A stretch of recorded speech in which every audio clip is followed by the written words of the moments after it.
Hey guys, my name is Vidal, and I want to thank you for allowing me to have this conversation with you via podcast. Recently, I had the opportunity to speak to a group of men. It was an event that took place in one of the local schools here in the community. And when I got before the men, which is always exciting to speak to men for many, many reasons. One of them is because I just love to hang out with guys, and specifically I have the opportunity to speak the scriptures into the lives of people.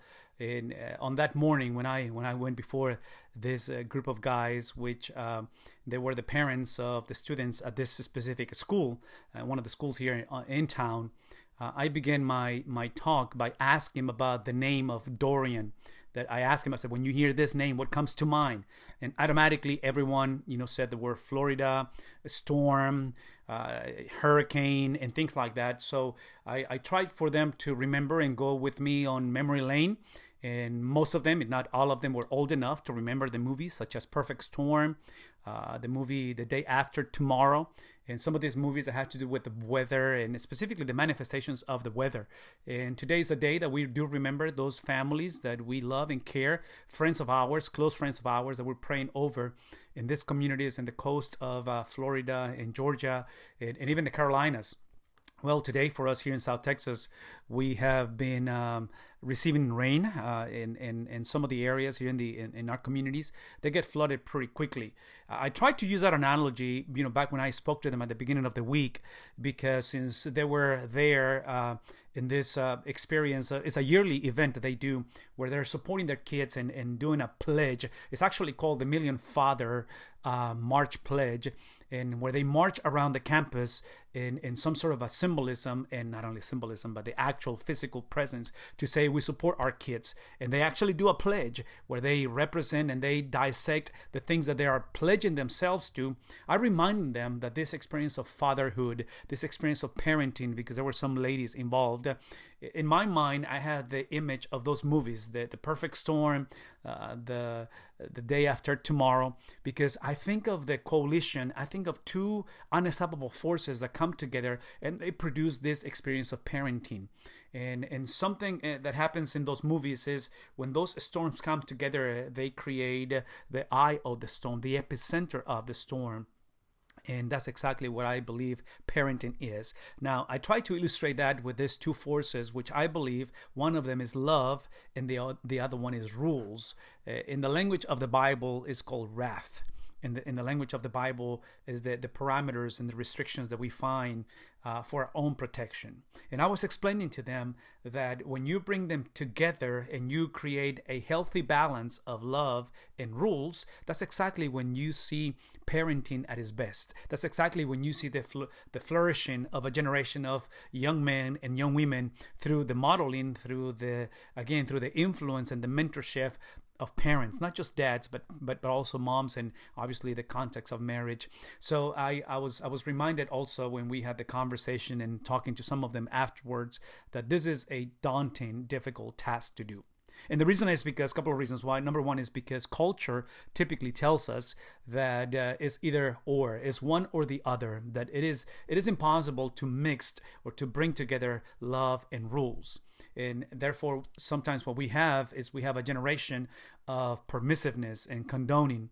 We have a situation where in many schools, and we were in front of administrators and principals and teachers, we had scenarios where unfortunately parents perceive or present their own kids as no blame, perfect individuals, that they do absolutely nothing wrong, and it becomes a battle.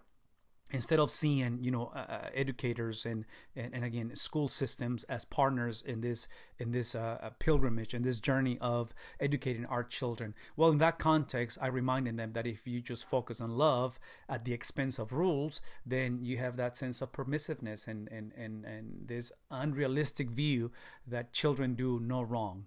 The opposite is also true.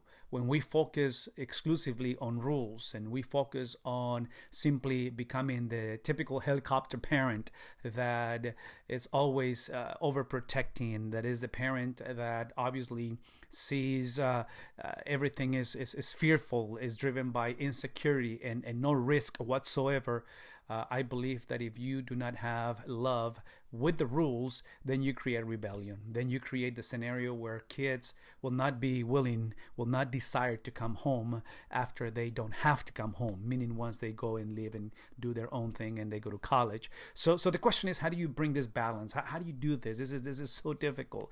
I mean, my wife and I, we're veterans of 21 years of journeying through this whole deal, and I'm telling you, as I speak to you today, it is a struggle. It is never a finished product on how you continue to raise, to influence, to mentor, to serve your children. So let me just leave you with two things that I believe are extremely important why this balance needs to happen. The first one, I believe, that needs to, this coalition, these two unstoppable forces, they got to come together, the love and the rules, is because this is one of the best ways that we can exercise and model these things by loving and by embracing the boundaries in the context of marriage. Now, obviously, my implication on my talk and even today is that I'm giving you the ideal nucleus, family nucleus, where there is a mom and a dad, and you have the family nucleus. Now, obviously, there are single parents.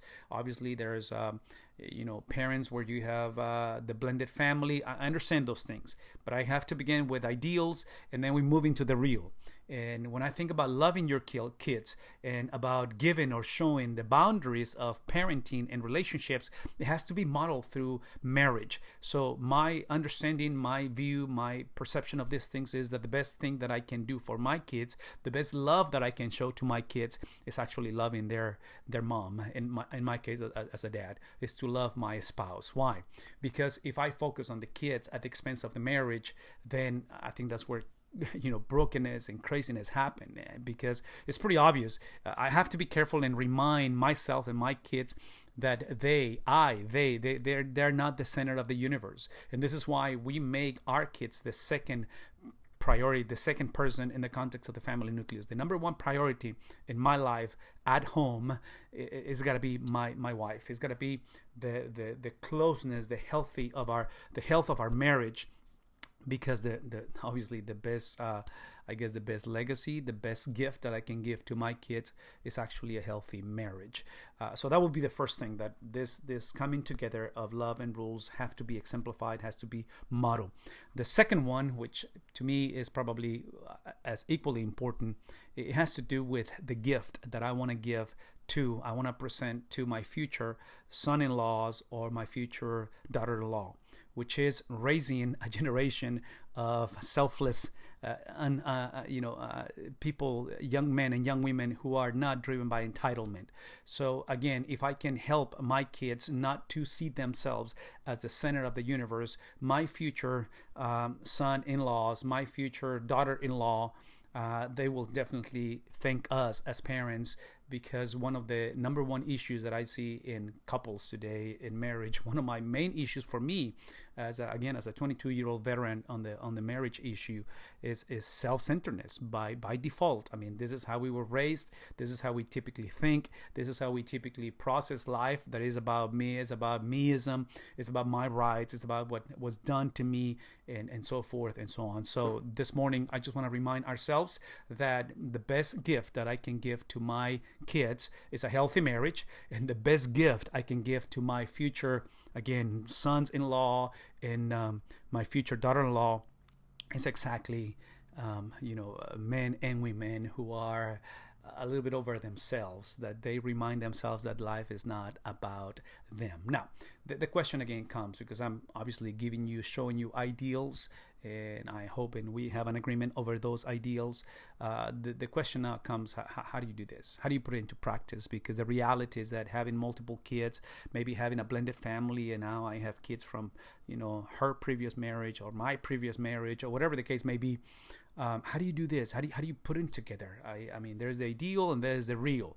Well, again, we have to look at something or someone outside of ourselves, and I gotta speak about God, because the model that God has given us, the portray, the incarnation of this experience is exactly what happened at the cross when Jesus is placed on a Roman cross, and he gives himself for our salvation, for our restoration in our relationship with God, is exactly that coming together, that perfect storm of the love of God given to us and loving us through Jesus, and then this wrath, this rules, this justice that is also coming from God placed in His Son. So at the cross, it is the coming together, it is the perfect relationship where you see these two things coming together for the purpose of bringing glory to God. In the scriptures, again, just looking at the narrative of the Hebrew mindset of this Old Testament poetry, it is the book of Psalms, Psalm 103, specifically verse 13, that reads the following: as a father, just listen to the language. This is just revolutionary language that makes the distinctiveness of how God qualifies to speak into our lives as parents, as men, into this context, because the Bible says, as a father has compassion on his children.